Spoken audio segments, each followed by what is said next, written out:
a makeup chat today to compare two palettes, well, actually three palettes, two by Natasha Denona, the new ones.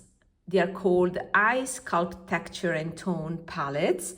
There's a soft one, and the other one is called Dramatic. And on the other end, there's the Byredo palette, the Bibliophilia or Bibliophilia palette. I think I'm gonna pick one, and I would like to share with you my reasoning why I'm leaning towards one instead of another. Can you guess which one I'm gonna pick? Let me know your guess in your comments. So this video will be about reasoning about the color story and generally a makeup chat. I'm genuinely curious to know what are your thoughts.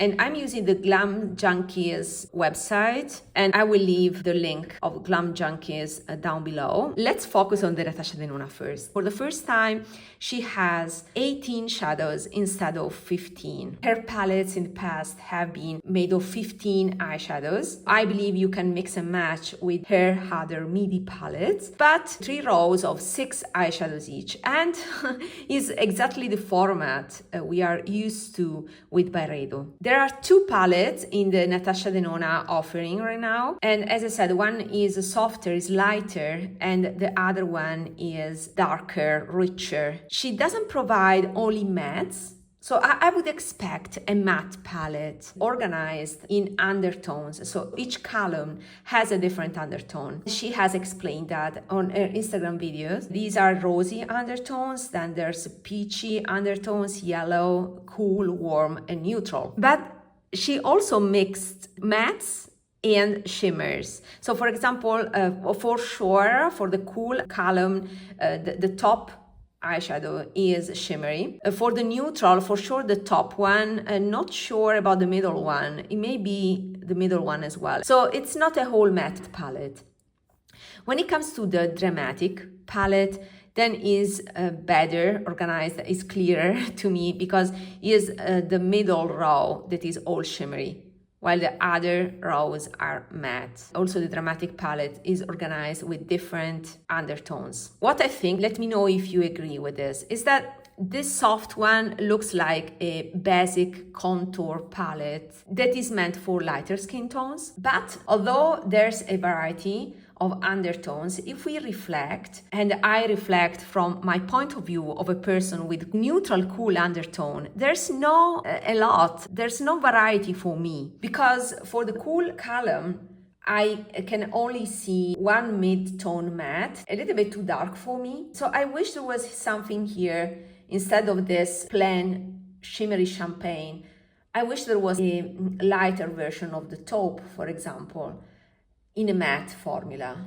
That would have been a better contour shade for me. My point is, for neutral cool undertones, there's not a lot of variety. There are many matte shades in the first 3 columns for a rosy undertone, peach undertones, and yellow undertones. I also think that those peach colors and even the rosy colors are better for neutral warm people. So I think that there are more shades, more matte shades, more basic shades for light skin in the case of this palette, but with more neutral and warm undertones. For the cool undertones, there are practically only 2 matte shades here. And the neutral column here is very dark, right? I don't think it's inclusive, sorry. I think this is for the target Natasha Denona model that tends to be light medium with warmer skin tone. And it's okay. I don't expect inclusion in just one palette. But what is weird is that I thought that this palette was for all undertones with light skin. And I don't think so, because I think that neutral skin tone is excluded here just because these are too dark. So I would expect lighter shades also on this right part of the palette, and especially all matte, so that everything could have been used for shading, for contouring and sculpting the eyes, also for cooler neutral undertones. While here, I think that these are like toppers or shimmery shades that can be paired with these other ones. Usually, these tones are very common to find even in other Natasha Denona palettes, the Bloom, I think, palette. So we have many peachy and rosy shades by Natasha Denona. And you can say, okay, you have the I Need a Nude palette if you want cooler tones. Yes, but if you know this channel, you may know that I have decluttered my I Need a Nude palette because it was not truly cool toned for me. I don't like also Natasha Denona shimmers. I have better shimmers in my collection. For all these reasons, this is a skip, but I'm very curious to know what you think about this palette. I prefer the monothematic palettes that she has released in the past. At least there was one specific color theme she elaborated. She gave variety for that color theme. For example, the I Need a Nude palette was the rosy taupe palette, and she provided variety of rosy taupes. Let's go to the dramatic one. I prefer the dramatic palette over the soft palette because to me it's more rational. I can see where are the shimmery shades, and here let's see the cool tones. The cool tones are again very dark, and it's okay, it's a dramatic palette. But still, there's a medium tan transition shade, for example, in the peachy column. So this one, there's something with the yellow. And where is the medium light cool toned? No, we have a very dark brown. So while it's exceptional, again, for the yellow and peachy undertones, yeah, we also have some red here. If I don't want an orange crease, I can't find anything here.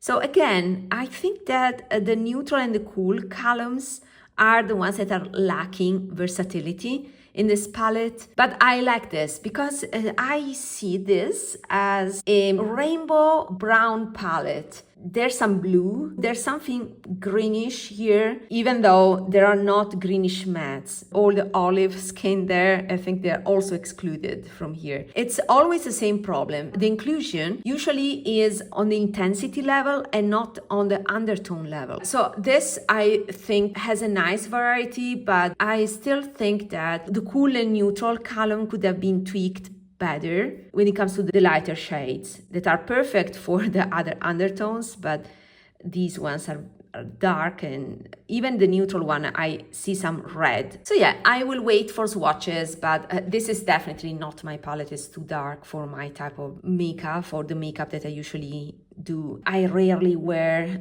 this type of intense makeup. These are my thoughts, and I'm very curious to know your thoughts about this color story. And let's compare it to the Byredo one.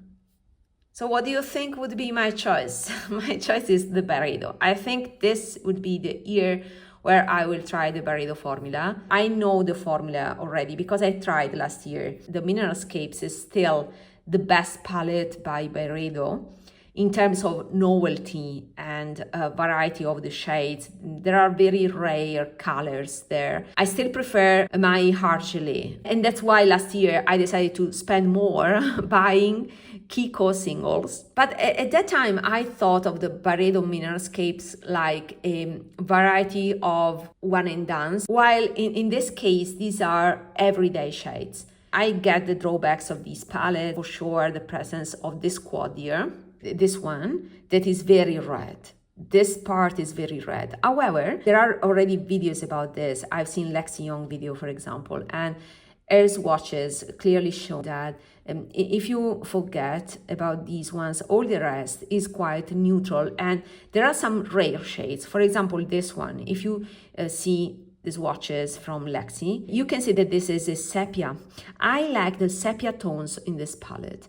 They're rare to find. This is a nice taupe, also this one. So it's more like a beigey sepia with a lot of light transition shades that for sure in the Natasha Denona counterpart here, the dramatic one, are not present because this is meant to be darker. But if we go to the soft one is very rosy. So if I see now the soft palette and I compare the soft palette with the Byredo, Both of the palettes can be divided into two halves, two 9-pen palettes, left and right in both the palettes. Okay, the Byredo is tilted, so it would be bottom and top. I can see here in the Soft palette by Natasha Denona a rosy part and a neutral part here.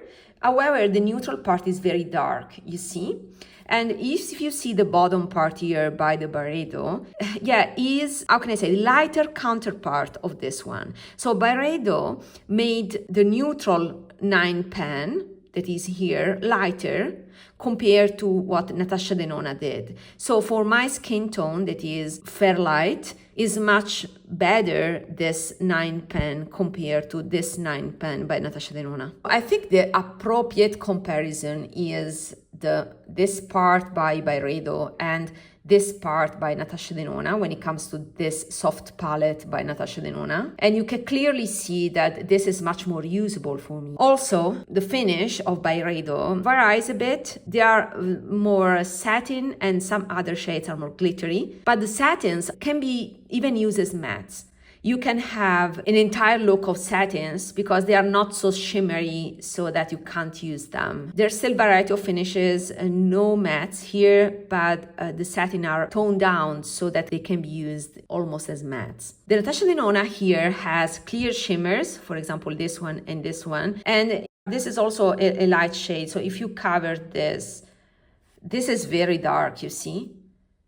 So if you compare the two, I don't see any softness in what you can see here. It's very dark. My choice is towards the Byredo one. Let's do the comparison of the reddish part of the Byredo with the Dramatic palette by Natasha Denona. Here it's not easy to identify a 9-pen left and right. This is much more of a rainbow. Still, if I consider this reddish part, I see that these shades by Natasha Denona are more on the terracotta orangey side, while these ones are more on the magenta red, on the cooler spectrum of reds. So still, this is cooler compared to Natasha Denona. I think it's kind of a signature. We know that Natasha Denona loves her oranges and warm tones. So for all these reasons, the cool tone colors, the lighter colors, and the finish, I tend to prefer this Byredo palette. And I was debating whether to buy or not a Byredo palette, but I think I'm gonna go for it. I think this is very close to my ideal sepia toned palette. I know that many of you will buy the Natasha Denona. Go for it if it's your type of color story. It's the right timing because many brands are proposing brown-based palettes. These are the basics, the best sellings, right? So I'm not surprised by that, but I'm curious to know what you think about it. See you in my next video. Bye.